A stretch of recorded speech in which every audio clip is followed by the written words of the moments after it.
So let's focus on the meal detail screen for now. So the part here where we view the details of a selected recipe. Right now we just have the dummy content there of the meal detail screen, and that's of course not the content I really want to have there. Instead, what should be in there? Well, if we have a look at our meal model, it probably makes sense to have the image there. Please keep in mind that the title already is shown in our header. So it makes sense to have the image here at the top maybe, and below that, maybe just, again, repeat duration, affordability, and complexity, just as we're doing it here below our recipe. And then, also below that, list all the ingredients and the steps it takes to, well, make that dish. So that's in the end what I want to have on this page here on the meal detail screen. And therefore, I think it makes sense to first of all add a scroll view, because we'll certainly have a lot of content on there that will most likely not fit onto one screen and certainly not on all possible device sizes. So I will add a scroll view here and wrap that around my content here. Now we'll have a couple of different sections here. For example, at the very top, I want to have my image. For this, I will also import the image component from React Native here so that we can render an image here, not a background image, but a normal image. And I want to add this, let's say, here right at the top, something like that. Now, after the image, I want to have a view with the duration, affordability, and complexity, as I mentioned. So basically, the same setup we have in the meal item. This here, you could say.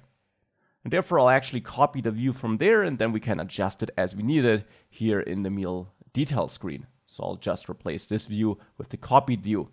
Of course, that requires us to import the default text component here. So let's add this. Let's import default text from components, default text. So that's the next row. And thereafter, I want to have my ingredients and the steps you need to execute. So we can add some text here where we say ingredients. And there I want to also apply a style, like styles text title, something like this, or just title, because I want to have some bold header here, maybe increase the font size. Below that, have my list of ingredients. So list of ingredients, and that's of course not the final content. Instead, we will render a list here. And below that, I'll repeat this here, because then I want to have a title where I say steps, and then a list of steps below that. And now I'll get rid of this old content down there, and that's what I want to work with. Now, of course, all the styles are missing, and all the props duration and so on, that doesn't yield anything. Instead, we have to work with the selected meal here, selected meal duration, selected meal complexity, selected meal affordability. And for the image, for example, I want to add a source here.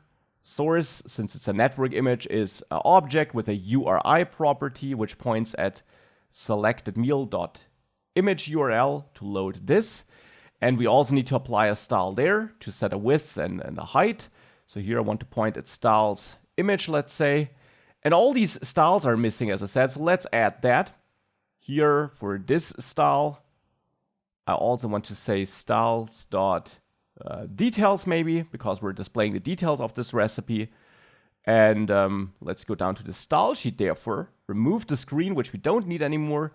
Instead, let's add image and details. Now for details, we need to set the flex direction to row, because that should be all the details in a row.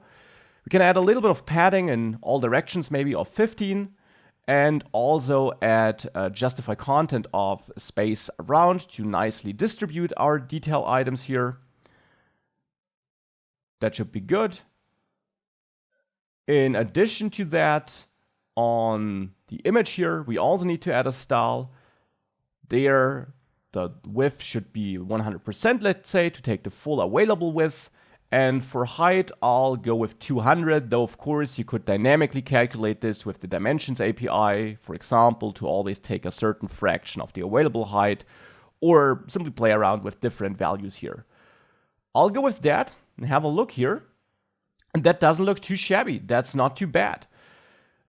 Now, you could definitely also try some bonus work here, some bonus tasks, and for example, color these details, simple, affordable, and the duration, depending on whether it's rather short or depending on the different values you have for simple, for the complexity and the affordability.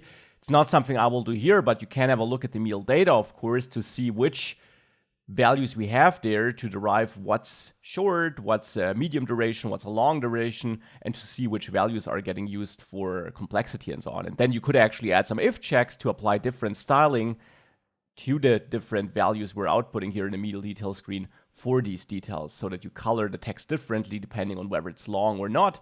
It's not something I'll do here because it's just some extra work that doesn't really add much to the navigation, which is the focus of this module. So instead, I'll focus on ingredients and steps.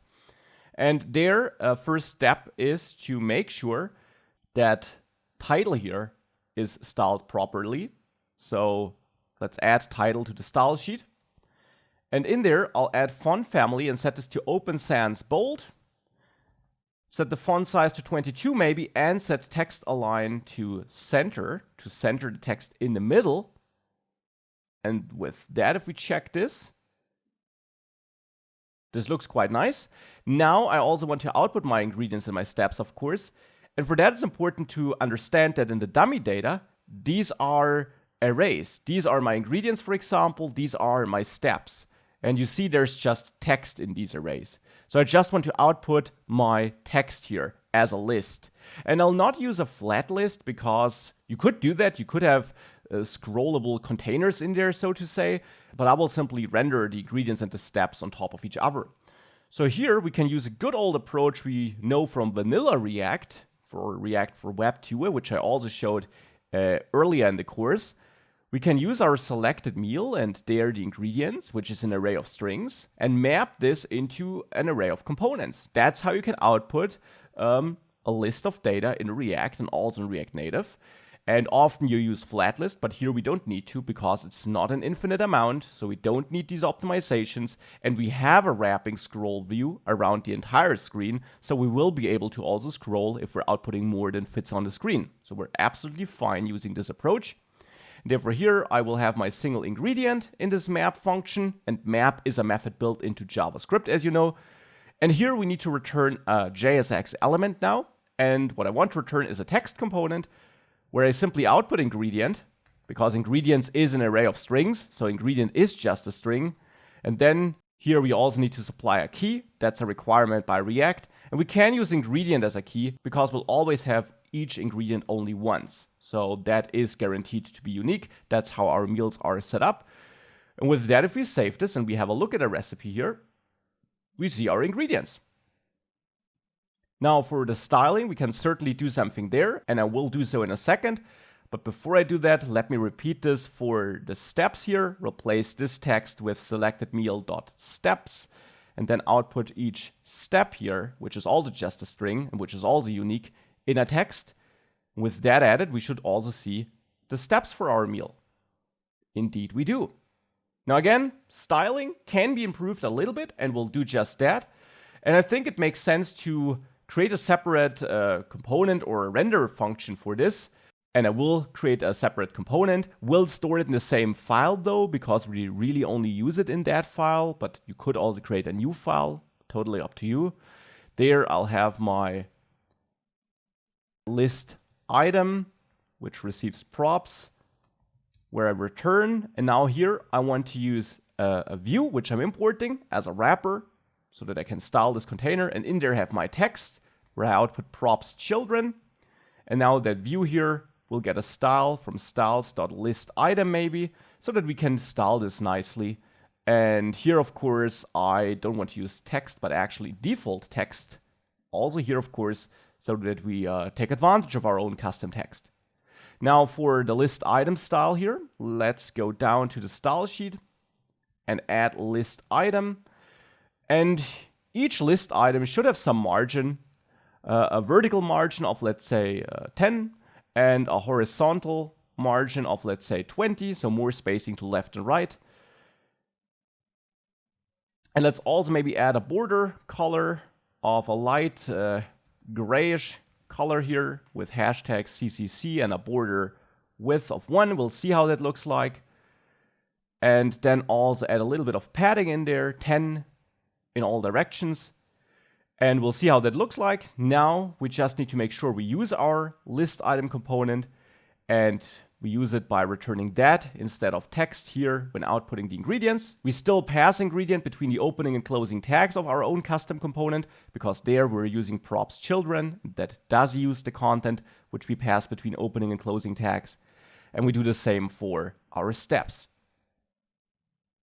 With that, let's have a look at this. Yeah, doesn't look too bad. Got our steps here, got our ingredients. Of course, you can refine this styling, fine-tune it to your requirements, to the way you want it to look, but I'm actually quite happy with that. And with that, we got a basic detail screen. And of course, this detail screen also works for our favorites because we're using one and the same screen there. So that looks quite nice. The filter screen is what's now missing.